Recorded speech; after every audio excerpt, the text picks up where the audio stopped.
আসসালামু আলাইকুম প্রিয় ভিউয়ার্স, আজকে আপনাদের সাথে আলোচনা করব জাপানের ভিজিট ভিসা নিয়ে। অনেকেই আমাদেরকে প্রশ্ন করেন জাপান যে নতুন সিস্টেম চালু করলো বাংলাদেশীদের জন্য তাদের ভিসা নিতে যে বিএফএস গ্লোবালের মাধ্যমে এখন সাবমিট করতে হবে। সো এরপর থেকে অনেকেই আমাদেরকে প্রশ্ন করেন এর মাধ্যমে জাপান কোনো মেসেজ দিলে কিনা বাংলাদেশীদের জন্য যে এখনই রাইট সময় জাপানের ভিজিট ভিসার জন্য বা বিভিন্ন ভিসার জন্য অ্যাপ্লাই করার জন্য।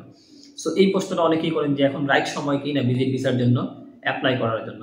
এবং অনেকেই বলেন যে সাদা পাসপোর্টে এপ্লাই করতে পারবো কিনা, পারলে এই সাদা পাসপোর্টে এপ্লাই করলে ভিসা পাওয়ার চান্সেসটা কতটুকু, বা কোন কোন দেশ ভিজিট থাকলে, কত দেশ ভিজিট থাকলে জাপানের ভিসাটা আমরা 100% পাবো, এবং এই ভিসার মেয়াদ কতদিন, কতদিনের ভিতরে জাপানের ভিজিট ভিসার রেজাল্ট পাওয়া যায়, এই বিষয়ে আমাদেরকে অনেকে প্রশ্ন করেন।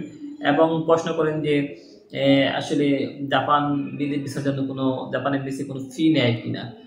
তারপর অনেকেই জানতে চায় যে ব্যাংক স্টেটমেন্ট কত, বা বিএফএস গ্লোবাল কোনো ফি নেয় কিনা, নিলে কত টাকা নেয়, এবং তারা কোনো ইন্টারভিউ নেয় কিনা, ইত্যাদি নানান ধরনের প্রশ্ন করে থাকেন। সো ভিউয়ার্স, আজকের ভিডিওর মাধ্যমে আমি আপনাদেরকে এই প্রশ্নগুলোর আনসার দেওয়ার চেষ্টা করবো ইনশাআল্লাহ। নাম্বার ওয়ান হচ্ছে জাপান যে বাংলাদেশিদের জন্য যে ফ্লেক্সিবল সিস্টেমটা চালু করলো বিএফএস গ্লোবালের মাধ্যমে, এর দ্বারা কোনো মেসেজ দিল কিনা।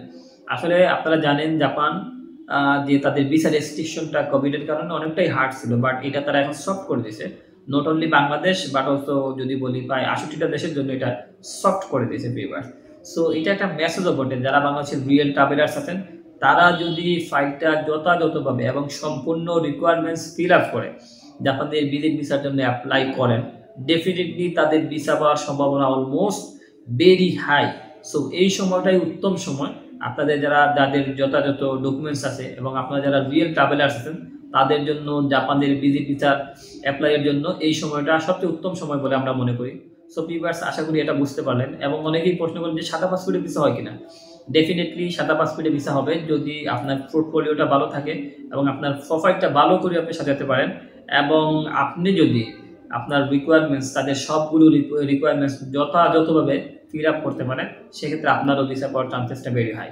অ্যান্ড দেন কত দেশ ভিজিট থাকলে জাপানের ভিসা পাওয়ার সম্ভাবনাটা অলমোস্ট 100% হবে।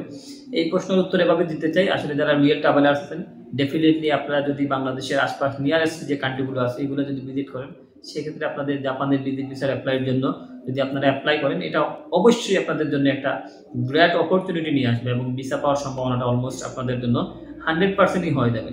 সো আপনারা যদি আসলে কিছু দেশ ভিজিট থাকে, সেক্ষেত্রে জাপানের ভিসা পাওয়ার সম্ভাবনাটা অনেকটাই বেশি হবে। তারপরে অনেকেই আমাদেরকে প্রশ্ন করেন যে এই ভিসার মেয়াদ কতদিন। এই ভিসার মেয়াদ 3 মাস থাকে। আপনি ভিসা পাওয়ার পর থেকেই 3 মাস মেয়াদ শুরু হবে। এবং এই ভিসার রেজাল্ট পাইতে কতদিন সময় লাগে?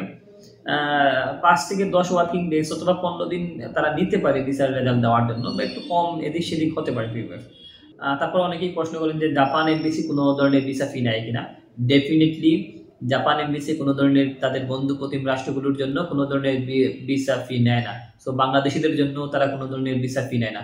এটা একটা সুবর্ণ সুযোগ যে আপনি ভিসা ফি ছাড়াই জাপানের ভিজিট ভিসার জন্য অ্যাপ্লাই করতে পারবেন, এবং এই হাই চান্সে এই সময়টাতে আপনি অ্যাপ্লাই করে আপনি আপনার যথাযথ ডকুমেন্টসের মাধ্যমে আপনি আপনার ভিসাটা নিশ্চিত করতে পারবেন। সো ভিউয়ার্স, জাপান কোনো এমবিসি ফি বা ভিসা ফি নেয় না। তারপরে হচ্ছে যে অনেকেই প্রশ্ন করেন তাহলে কি বিএফএস গ্লোবাল কোনো ফি নেয়? হ্যাঁ, ডেফিনেটলি বিএফএস গ্লোবাল যেহেতু একটা তাদের পার্টনার এবং তাদের মাধ্যমে যেহেতু আমরা ফাইলটা সাবমিট করবো, সেক্ষেত্রে তারা সার্ভিস চার্জ হিসাবে ১৯০০ টাকা নেবেন। বাট এইখানে যদি তারা একটা প্রিমিয়াম সার্ভিস রাখছে, সেক্ষেত্রে যদি কোনো ক্লায়েন্ট বা কেউ যদি না বুঝে যে আসলে নর্মাল সার্ভিসে, সেক্ষেত্রে আপনি প্রিমিয়াম সার্ভিস যদি নেন আরও ৩৫০০ টাকা বেশি নিবে। সো টোটাল ৫,৪০০ টাকার মতো হতে পারে।